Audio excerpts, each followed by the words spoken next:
ഐതിഹാസികമായ സ്വാതന്ത്ര്യ സമര ചരിത്രത്തിൽ ചമ്പാരൻ കോറിയിട്ടത് രാഷ്ട്രപിതാവ് മഹാത്മജിയുടെ സത്യാഗ്രഹമെന്ന സമരായുധത്തിൻ്റെ ആദ്യ പരീക്ഷണശാല എന്ന സ്ഥാനമായിരുന്നുവെങ്കിൽ ഏറെ ചരിത്ര പ്രാധാന്യമുള്ള അഹമ്മദാബാദ് സാക്ഷ്യം വഹിച്ചത് ഗാന്ധിയൻ സമര പരമ്പരകളിൽ ഏറെ ശ്രദ്ധേയമായ നിരാഹാരമെന്ന സഹന സമരത്തിൻ്റെ ആദ്യ പരീക്ഷണശാല എന്ന പ്രത്യേകതയായിരുന്നു. നമുക്കറിയുന്നത് പോലെ അഹമ്മദാബാദ് തുണി വ്യവസായത്തിൻ്റെ പ്രധാന കേന്ദ്രമായിരുന്നു. കിഴക്കിൻ്റെ മാഞ്ചസ്റ്റർ എന്ന വിളിപ്പേര് കേട്ട നഗരം. ആ നഗരത്തിലെ 3 ലക്ഷത്തോളം വരുന്ന ജനസംഖ്യയിൽ പകുതിയിലേറെ പേരും പ്രത്യക്ഷമായോ പരോക്ഷമായോ തുണി വ്യവസായവുമായി ബന്ധപ്പെട്ട് ഉപജീവനം കണ്ടെത്തി. മിൽ വ്യവസായത്തിൻ്റെ ശ്രേഷ്ഠതയൊന്നും നിർഭാഗ്യവശാൽ തൊഴിലാളികളുടെ ജീവിതത്തിനുണ്ടായിരുന്നില്ല. ഒരു ദിവസം 12 മണിക്കൂറിലേറെ ജോലി ചെയ്യേണ്ടി വന്ന തൊഴിലാളികളുടെ ജീവിതം വളരെ ദുരിതപൂർണമായിരുന്നു. ഇക്കാലത്താണ് 1917 നഗരത്തിൽ പ്ലേഗ് ബാധ വ്യാപകമായി അനുഭവപ്പെട്ടത്. 500-ലധികം പേർ ദിവസങ്ങൾക്കുള്ളിൽ കൊല്ലപ്പെട്ടു. നഗരത്തിൽ വ്യാപകമായ പലായനമുണ്ടാകുമെന്ന് ഭയന്ന മില്ലുടമകൾ തൊഴിലാളികൾക്ക് ആകർഷകമായ പ്ലേഗ് ബോണസ് അനുവദിച്ചു. ഏകദേശം 70% വരെ ശമ്പള വർധനവ് പലരും അനുവദിച്ചിരുന്നു. നിർഭാഗ്യവശാൽ മാസങ്ങൾക്കുള്ളിൽ പ്ലേഗ് ബാധ ശമിച്ചതോടെ പ്ലേഗ് ബോണസിൽ നിന്നും തൊഴിലുടമകൾ പിന്മാറി. യുദ്ധകാലത്തെ കെടുതികളിൽ തൊഴിലാളികൾക്കൊരാശ്വാസമായിരുന്നു പ്ലേഗ് ബോണസ്. യുദ്ധക്കെടുതികളുടെ ഭാഗമായി വിലക്കയറ്റവും കരിഞ്ചന്തയും ഭക്ഷ്യ ദൗർലഭ്യവുമൊക്കെ തൊഴിലാളികളുടെ ജീവിതം പൊറുതിമുട്ടിച്ചു. തൊഴിലാളികൾ ഒറ്റയ്ക്കും കൂട്ടായും പല നിവേദനങ്ങളും നൽകി. പക്ഷേ അസംഘടിതരായ തൊഴിലാളികളുടെ വിലാപങ്ങളൊക്കെ ബധിരകർണങ്ങളിലാണ് പതിച്ചത്.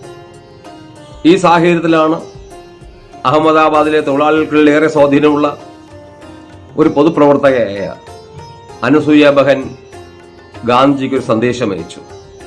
അനസൂയ ബഹൻ ഉറപ്പുണ്ടായിരുന്നു ഗാന്ധിജിക്ക് മാത്രമേ അഹമ്മദാബാദ് മിൽ തൊഴിലാളികളുടെ പ്രശ്നത്തിന് ശാശ്വതമായ പരിഹാരം കണ്ടെത്താൻ കഴിയുമെന്ന്. ചമ്പാരൻ സമരഭൂമിയിൽ തുടർപ്രവർത്തനങ്ങളുമായി ബന്ധപ്പെട്ടിരുന്ന ഗാന്ധിജി അനസൂയ ബഹന്റെ സന്ദേശം വായിച്ച് അഹമ്മദാബാദിലെത്തി. അദ്ദേഹം തൊഴിലാളികളുമായും തൊഴിലുടമകളുമായും ഗവൺമെന്റ് പ്രതിനിധികളുമായും ഒക്കെ ചർച്ച ചെയ്തു. 1918 ഫെബ്രുവരി 8 ഗാന്ധി തൊഴിലാളികളെ അഭിസംബോധന ചെയ്തുകൊണ്ട് പറഞ്ഞു, ഇരു കൂട്ടർക്കും പരസ്പര വൈരാഗ്യം വരുത്തുന്നതൊന്നും ഞാൻ ചെയ്യില്ല. നിങ്ങളെപ്പോലെ തൊഴിലുടമകളും ഇന്ത്യക്കാരാണ്. നിങ്ങളുടെ ന്യായമായ അവകാശങ്ങൾ അവർ അംഗീകരിച്ചു തരുമെന്ന് തന്നെയാണ് എൻ്റെ പ്രതീക്ഷ. നിരന്തരമായ ചർച്ചകൾക്കൊടുവിൽ തൊഴിൽ പ്രശ്നങ്ങൾക്ക് പരിഹാരമുണ്ടാക്കുവാൻ ഒരു ആർബിട്രേഷൻ തീരുമാനമായി.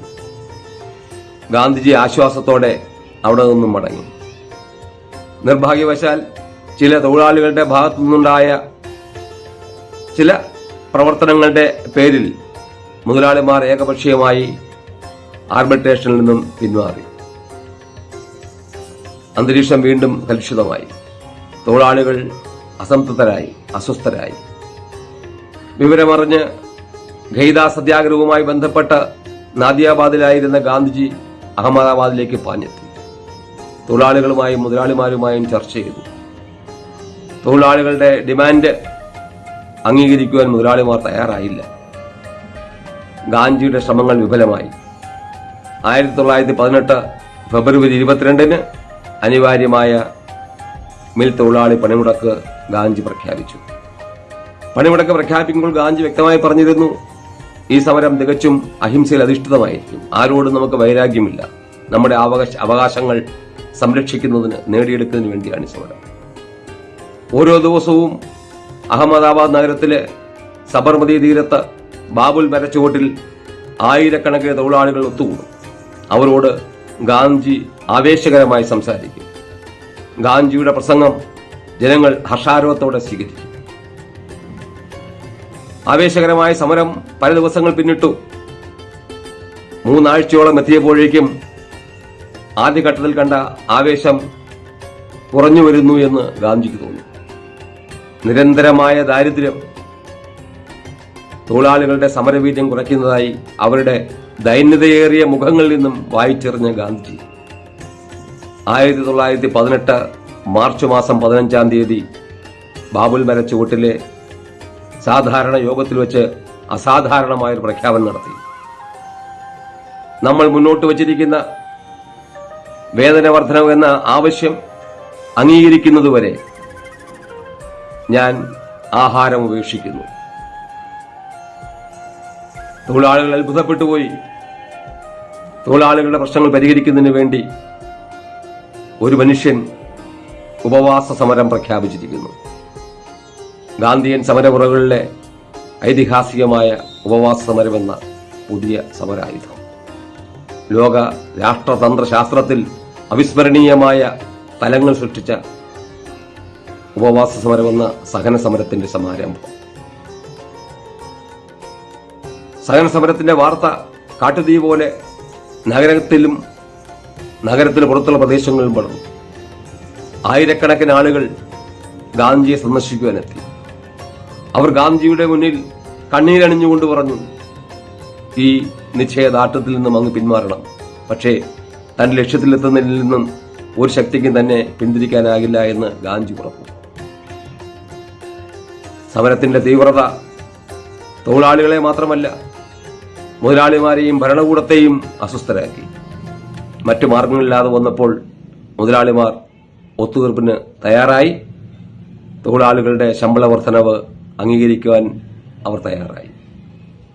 മാർച്ച് മാസം 18-ാം തീയതി ബാബുൽ മര ചുവട്ടിൽ ചേർന്ന വലിയ യോഗത്തിൽ വെച്ച് ശമ്പള വർധനവടക്കമുള്ള ഒത്തുതീർപ്പ് വ്യവസ്ഥകൾ ഗാന്ധി പ്രഖ്യാപിച്ചു. കേവലം 3 ആഴ്ച നീണ്ടുനിന്ന ഒരു പണിമുടക്ക്, 3 ദിവസം മാത്രം നീണ്ടുനിന്ന ഉപവാസമെന്ന സഹന സമരം ലോക രാഷ്ട്രീയ ഗതിവിഗതികളെ നിയന്ത്രിച്ച അസാമാന്യമായ ഒരു സമരാഘോഷമായിരുന്നു നമ്മൾ കണ്ടത്. അഹമ്മദാബാദ് മിൽ തൊഴിലാളികളുടെ സമരം വിജയകരമായി പര്യവസാനിച്ചു. ഈ സമരത്തിന്റെ പ്രവർത്തനങ്ങൾക്കായി ഗാന്ധിയുടെ ആശീർവാദത്തോടെ രൂപീകൃതമായ അഹമ്മദാബാദ് മിൽ തൊഴിലാളി യൂണിയൻ എന്ന സംഘടനയാണ് പിന്നീട് നിരന്തരമായ സമര പോരാട്ടങ്ങളിലൂടെ ഇന്ത്യയിലെ തൊഴിലാളി പ്രസ്ഥാനത്തിന്റെ അനിഷേധ്യ ശക്തിയായി മാറിയ INTUC എന്ന തൊഴിലാളി പ്രസ്ഥാനമായി രൂപമെടുത്തത്. ജയ് ഹിന്ദ്.